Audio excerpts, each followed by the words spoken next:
Okay, America. Here's what's going on. I don't want to be conspiratorial. Like I literally do not want to be operating constantly in a fever of conspiracies and that becomes my reality like for so many people. I think healthy skepticism is good, keyword being healthy. I think trust but verify is necessary, yes. But I think relentlessly questioning everything until you're blue in the face is a waste of time and is often more performative than anything else. It's not actually constructive. That being said, I keep thinking about what Donald Trump is feeling right now and thinking right now, and what is Donald Trump doing right now, as at least from the outside, it appears the walls are closing in. How is he? How is? How would I be spending my time? What would I be doing if I were in the same situation? I would be making plans. I would be planning hastily. I would be scheming. And if I had the power of the United States government behind me and the money that he has at his disposal and the connections and influence that he wields, I'd be it'd be like a movie or a TV show. I'd be crisis planning like never before. That's how I'd be spending my time. Again, I try to avoid conspiracy brain, but like you have to think. I have to think. In the same way, when it was evident to him and his team that he was going down in a fair election in 2020, they began to plan and scheme on how to change that reality, how to wiggle out of that, how to overturn that, how to force their way out of that, how to lie their way out of that. I have to believe right now he's doing the same thing. Because this time it's not just I might fall out of power. I might get caught losing a popularity contest.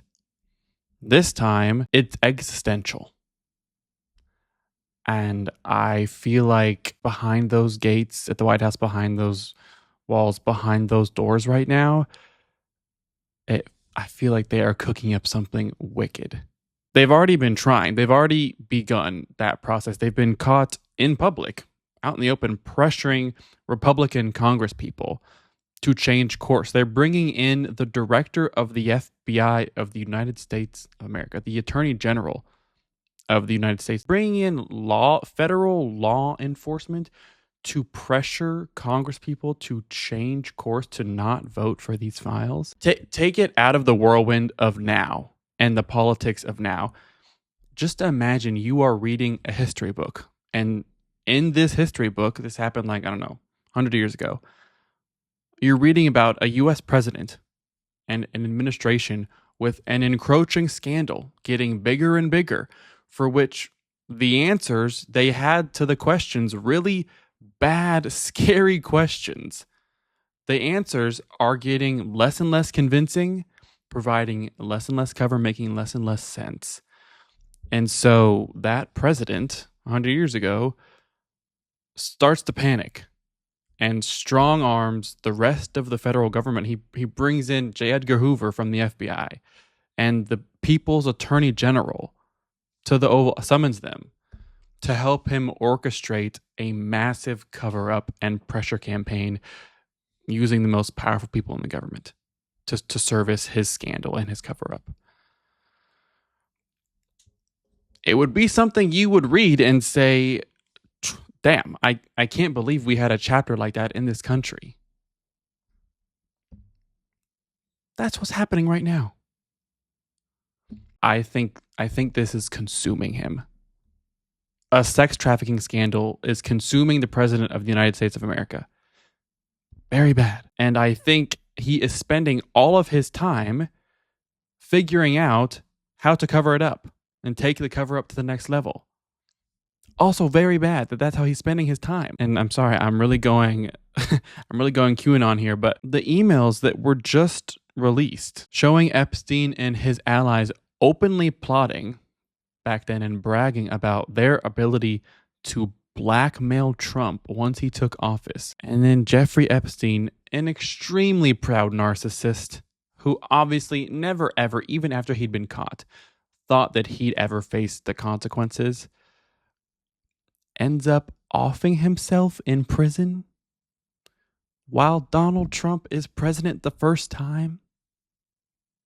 And Trump's Attorney General Bill Barr runs law enforcement in this country. He offs himself in this 3-minute window in which now Pam Bondi, Trump's current Attorney General, says she can't find those 3 minutes of tape. She says it's missing.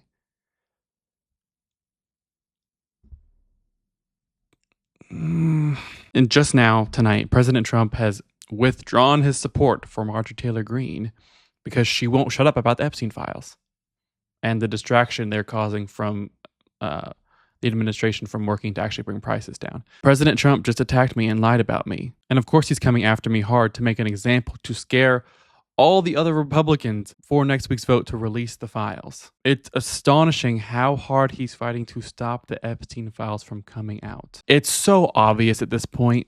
We know it. I think they know we know it. We're all just existing, and nobody is really behaving like the president of the United States is probably implicated in a prolific pedophile ring and is spending every waking moment trying to cover it up. Nobody, I don't know what history books will say exactly about 2025 America and 2025 Americans. It's gonna be embarrassing as shit. I know that. She was 17 and a high school junior in Florida. She was working at McDonald's and she was living in and out of a homeless shelter, hoping to save up to buy braces to fix her teeth. She falsely advertised herself as an 18-year-old on a website that matches men looking for companionship with young women looking to make money. This is the girl who alleges Matt Gaetz, former Republican congressman from Florida, had sex with her when she was 17. Matt Gaetz denies this, denies having intimate relations with her. A bipartisan ethics committee in the House found, weighing all the evidence presented, weighing his denial, that he did have sex with her and that he broke Florida's statutory rape laws. She was working at McDonald's. She had just finished her junior year in high school and she wanted extra money to save up and to pay for braces. This is the man Donald Trump wanted running the Department of Justice. This was Trump's first pick before Pam Bondi. I mean, it's really quite... We're lectured about immigrants over and over again with the term worst of the worst, that countries are sending the worst of the worst to America. The worst of the worst are already here. Their skin is fair. They wear suits. They have their hair slicked back. They have money to throw up as a smokescreen in front of all of it. The worst of the worst are homegrown. And it takes an even darker significance now this week that we've turned this corner from Trump being in the Epstein files is probably nothing, probably a distraction, to it's obvious he's implicated and it's obvious he is currently engaging in a cover-up. With the possibility of that being on the horizon, he wanted someone like Matt Gaetz in charge of who gets held accountable for things like that and who doesn't. Even Republicans at the time of the nomination were like, whoa, Matt Gaetz? Mr. President is your nominee for Attorney General? That's why, there were enough Republicans who drew the line. That's why he didn't ultimately become Attorney General. But the nomination makes even more sense now. The QAnoners, directionally, the QAnoners were right.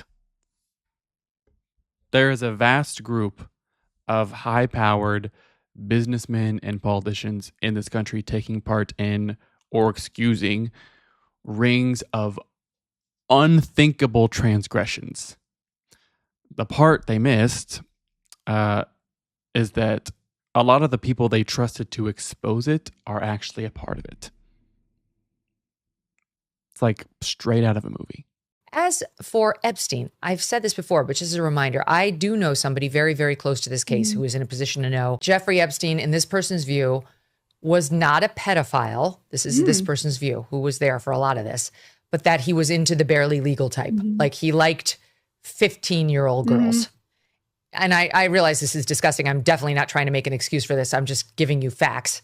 That he wasn't into like 8-year-olds, but he liked the very young teen types that could pass for even younger than they were, but would look legal to a passerby. I don't know what's true about him, but we have yet to see anybody come forward and say, I was I was under 10. I was under 14. He was not a pedophile. He liked 15-year-old girls. He wasn't into 8-year-olds. Just the very young teen types, as long as they looked legal. It is just like beyond exasperating at this point. It's not in the least bit surprising, but it's exhausting and so just fucking demoralizing to have reached this next indefensible Trump scandal, and yet somehow Republicans are working overtime to move the goalposts to defend it again. We had Access Hollywood. And when you're a star, they let you do it. You can do anything. Whatever you want. Grab them by the pussy. You can do anything. We had, there's very fine people on both sides in Charlottesville. But you also had people that were very fine people on both sides. You had people in that group, excuse me, I saw the same pictures as you did. We had January 6th. And now we have a picture coming in to 4K view here that Donald Trump has something to hide regarding the most notorious child sex trafficker in the nation's history. And Republicans, once again, are moving the goalposts on children, on parsing the age of innocence in young girls. We've witnessed the complete mass psychosis of die-hard loyal Trump supporters over the past 10 years, as they've gradually just shedded every layer of reason and dignity they had to defend this man. And it would be so easy to drop him. You can be conservative without defending this. Like, you know, the burden that would be lifted off the party if they would just get rid of him. Y'all can't find someone equally as charismatic but less of a fucking terrible person, a disgusting human being? Really? Look, you can say that's a distinction without a difference. No, it's not. I think there is a difference. Yeah. There's a difference between a 15-year-old and a 5-year-old. Yeah. You know, it's just whatever. There's a difference between 1 Pearl Harbor and 10 Pearl Harbors. Both are fucking awful. This is insane. I mean, this is some rationale I would expect to hear out of a pedophile, out of a groomer. It is going to be something to see which rats still cling on to the ship when the Epstein iceberg hits in completely clear black and white. It's going to be something to see which ones contort themselves to still pay allegiance and which ones pretend they've been skeptical the whole time and pretend they jumped ship years ago. Paul Ingrassia is back. He actually never left. Trump taps Ingrassia for new role after texting scandal. Let's run it back just for a reminder. Paul Ingrassia last month was caught in leaked messages saying he has a Nazi streak in him, that we're making Kwanzaa illegal in the next administration. From Kwanzaa to MLK Jr. Day to Black History Month to Juneteenth, every single one needs to be eviscerated. Fast forward now a month later, Ingrassia said Trump called him into his office on Wednesday to offer him a new job. A White House official confirmed the move and added Ingrassia is a very helpful addition to GSA and will successfully execute President Trump's America First policies. GSA is another ethics role in the government. This man will be working to enforce ethics in our country. I just think it's lovely, a lovely message to the obvious and concerningly increasing number of young conservatives who are toying with the idea of Nazism, testing its merits, testing its acceptability in society around them right now. That's what's happening in the Republican Party right now. What a lovely message to those who are, concerned it could affect their future standing in society or their career prospects. Rewarding people like this with a position. There was no apology, by the way, from Ingrassia. There was no admission of a mess up. There was no acknowledgement from the president or the vice president of these messages that this man's views were kind of sideways. There wasn't even a bullshit attempt at these were old messages, but he's a changed man. Nothing but a shining endorsement of this guy. Just a reminder, you don't have to associate with these people, with people like this, with ideas like this. This is like a really dark week of headlines coming out of the conservative movement in this country. You don't have to support it just because you're conservative, just because you have conservative viewpoints. You don't have to carry all this baggage with that. Texas A&M approves policy to restrict faculty from advocating race and gender ideology. Faculty are also prohibited from teaching material inconsistent with approved syllabi. Once again, we are here. We're not on the path to. This is the next example of the current state of fascism that we live in and its effects. I'm not being precious about it, okay? I'm not clutching my democracy pearls. I'm not mourning the death of woke. Okay, I didn't start this episode with a land acknowledgement. This would not be happening under another administration. It wouldn't. Trump and his MAGA crusade, which Charlie Kirk helped pioneer, by the way, to control curriculum in classrooms has been wildly successful so far, and this is just the latest result. Regents will require all professors to have their syllabi approved every semester before commencing class. These are people who haven't been in a classroom in half a fucking century, sitting up in these high chairs in a stuffy boardroom making decisions about what the children do and do not learn, what they can and cannot learn, with an obvious agenda. And they use this cover of, we don't want to be promoting ideologies in classroom, when the reality of it is we might not want certain realities that exist being talked about. We might not want certain truths being discussed, certain parts of history being a part of the discussion, despite it having happened. Certain perspectives will not be given oxygen here.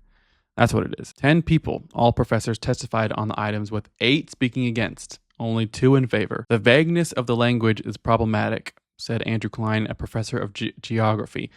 They've got fucking geography professors worried about being policed in the classroom, about woke or not woke. Geography professors. Philosophy professor Martin Peterson told the Regents that we seek the truth. However, when we seek the truth, we sometimes have to explore ideas that touch on controversial issues. It's really that fucking simple. That's just how it works. But now it no longer will be able to in College Station. The Vice Chancellor will lead an audit of all course material, in which departments will be required to feed syllabi and course details into a database, which will then be examined by artificial intelligence for content not aligned with approved syllabi. Like, this is just an incredibly too on the nose example of some dystopian authoritarianism. We'll be sicking AI on teachers and their syllabi to determine if they're veering too woke or not for our liking. This is incredibly sad for the faculty and students in College Station, where a bunch of my friends attended school, and for a great institution like A&M, it's incredibly sad. Lastly, from AI company Anthropic. We disrupted a highly sophisticated AI-led espionage campaign. The attack targeted large tech companies, financial institutions, chemical manufacturing companies, and government agencies. We believe this is the first documented case of a large-scale AI cyber attack executed without substantial human intervention. Nothing else I've talked about at all today matters if AI nukes the human species. And there's like 5 elected officials in Washington right now talking about taking it seriously. AI is threatening our power grid badly. AI is threatening our water supply badly. AI is threatening our jobs badly. AI is threatening the arts and music and film, human creativity badly. None of that matters if it gains consciousness and super intelligence capabilities and decides to have a fucking field day and nobody can shut it off. And this is not the first time that this has happened. There's already plenty of documented cases of AI realizing it's being monitored and controlled by humans and taking measures to evade that and jump the curb and go rogue. This is not like a delusional doomsday scenario. If you listen to AI scientists who are being honest about what they've learned and what they've created, it's actually existential. The first group of elected officials, I don't care what party, who takes the fucking teat of Silicon Valley out of their mouths and actually gets serious about expeditiously building up the infrastructure and regulations we need to contain this technology gets my vote. I don't care. I could become a single issue voter over AI, and I think single issue voters are horrible. I hate them most of the time. But I am increasingly convinced we are building our own meteor.